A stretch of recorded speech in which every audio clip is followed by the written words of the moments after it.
In the previous lecture, we looked at Thomas Kuhn's idea about the historical development of science. Just to remind ourselves, Kuhn distinguishes four phases. There is first the pre-paradigmatic phase, second, normal science, third, crisis, and fourth, scientific revolution. We focused on normal science in the previous lecture, and we learned that according to Kuhn, normal science is defined by the existence of a paradigm.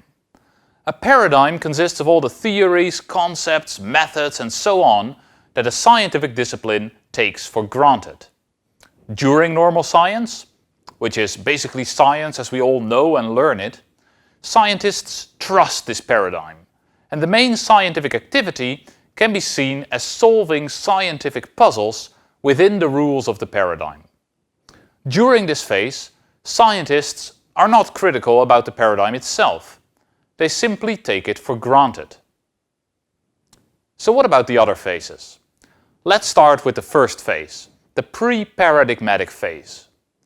As the name indicates, this is the phase before there is a paradigm. Every scientific discipline starts out without any shared concepts, theories, and methods. Those still have to be thought up and developed by the scientists. The first historians didn't agree about the right way to write history. The first physicists didn't know what the right concepts were to talk about nature. The first linguists didn't have any generally accepted linguistic theories, and so on. Since there is no set of shared concepts, theories, and methods, individual scientists in the pre-paradigmatic phase will generally do very different things. They have different background assumptions, do different kinds of measurement, have very different ideas about which problems are worth investigating, and so on. It's also very hard of them to communicate, because they don't have a shared technical vocabulary.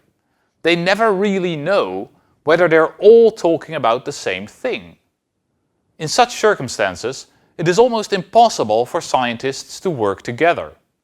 Rather, everyone is pursuing their own ideas, and when scientists do interact, it is mostly to argue that their own concepts, theories, and methods are superior to those of other people, and that other people's results are therefore worthless. So pre-paradigmatic science doesn't really look like science as we know it, as unified, or at least somewhat unified disciplines with clear standards and a shared body of assumptions. According to Kuhn, this phase of science isn't very productive. Because scientists can't work together, they can't build on each other's results, which means that everyone is constantly starting from scratch. So it is very good for a scientific discipline, Kuhn thinks, when for one reason or another, maybe because of some great results or because of dirty politics or whatever, one set of theories and methods becomes dominant. Once that happens, once scientists in a pre-paradigmatic discipline fall in line behind a single set of ideas, that's when we have a paradigm. And then we move from pre-paradigmatic science to normal science. Scientists start working within a paradigm that they are no longer critical about, and that means they can finally work together to solve detailed problems. But paradigms don't last forever, which means that a discipline doesn't always remain in a state of normal science. Here Kuhn introduces the concept of an anomaly, a problem within the paradigm that scientists are at present unable to solve. An observation that doesn't fit with the basic theories of the paradigm, for instance, would be an anomaly. Now Popper would think of an anomaly as a falsification. It shows that the theories are wrong. And for Popper that means we have to reject the theories and thus reject the paradigm. But Kuhn thinks about anomalies in a very different way. He claims that every scientific discipline always has anomalies. There are always things that scientists at present don't know how to explain. But that doesn't worry them. They assume that they'll solve them in the future. The existence of anomalies is not a problem for a scientific paradigm, says Kuhn, as long as scientists remain confident that they will be resolved in due time. But it is possible for scientists to lose that confidence.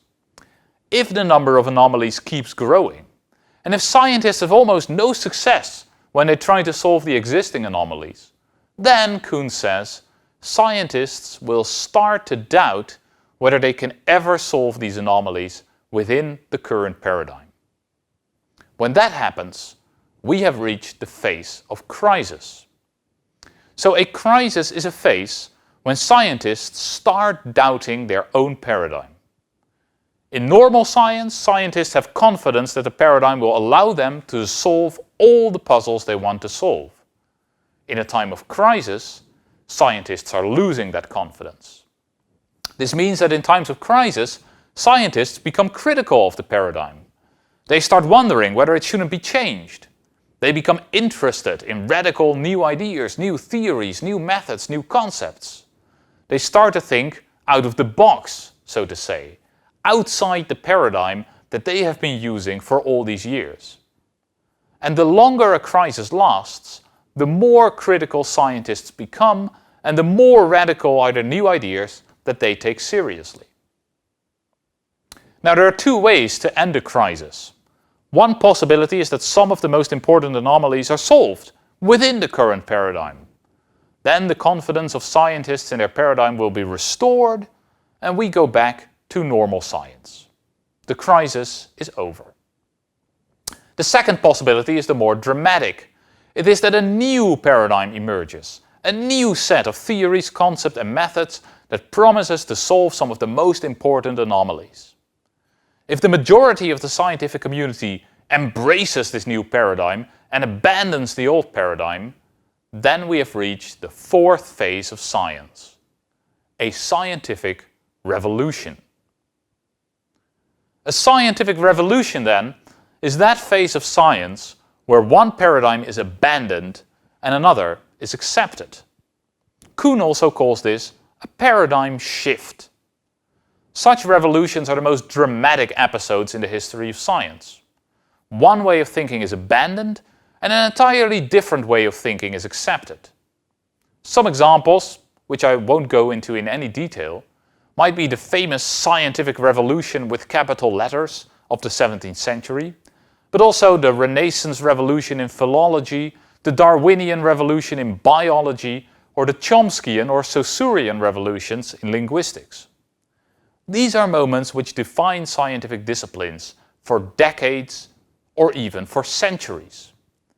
When we look back at the history of science, Kuhn points out, these scientific revolutions are the most noticeable moments. Because of that, people often think that science consists of revolutions and that it is a very critical activity. But in fact, Kuhn says, revolutions are the exception, not the rule. The rule is normal science. The vast majority of scientists do the vast majority of their work within a stable paradigm. They are solving puzzles without being too critical about the paradigm that they are working in. When normal science gets stuck, that's when a revolution can shake things up again. But most of the real work, most of the detailed solving of problems is done by normal scientists during normal science. Kuhn's picture of science then is quite different from the view of science that many people have. It has been immensely influential. The idea of a paradigm is very useful for understanding science, as is the interplay between normal science and revolutions that Kuhn identifies. Things become a bit more controversial when Kuhn starts talking about scientific progress and what he calls incommensurability.